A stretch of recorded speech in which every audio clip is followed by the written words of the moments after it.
জুবিনদাৰ চিৰযুগমীয়া আত্মাৰ শান্তিৰ কাৰণে আমি কি কৰিছোঁ সেইটোহে সকলোতকৈ ইম্পৰ্টেণ্ট। নমস্কাৰ বন্ধুসকল, আজি হ'ল ২৭ নম্বৰ ৰোজা আৰু আমাৰ ফালৰ পৰা এই ২৭ নম্বৰ ৰোজাৰ ইফতাৰী খানা হিচাপে ওচৰ চুবুৰীয়াক ইফতাৰী ভগাবলৈ অলপ বস্তুৰ আয়োজন কৰিলোঁ।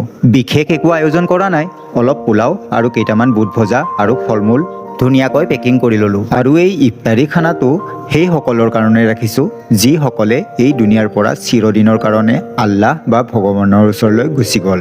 আৰু এটা বিশেষ কাৰণত ৰাখিছোঁ, সেইটো হ'ল আমাৰ জুবিন দাই আমাক এৰি যোৱা প্ৰায় ৬ মাহ কমপ্লিট হ'ল। এতিয়া আমাক এৰি যোৱা সকলো ব্যক্তি আৰু আমাৰ মৰমৰ জুবিন দাৰ কাৰণে আমি এটাই কাম কৰিব পাৰিম, সেইটো হ'ল প্ৰাৰ্থনা বা দোৱা। ভিডিঅ' নবনায়ো মই এইখিনি কাম কৰিব পাৰিলোঁ হয়, কিন্তু ভিডিঅ' বনোৱাৰ মেইন উদ্দেশ্যটো হ'ল যে কাৰ দোৱা বা কাৰ প্ৰাৰ্থনা কেতিয়া কবুল হৈ যায় সেইটো অকল ওপৰত বহি থকাজনেহে গম পায়। গতিকে কমেণ্ট কৰক মৃতসকল যে শান্তিত থাকক। আমিন। জয় জুবিন দা।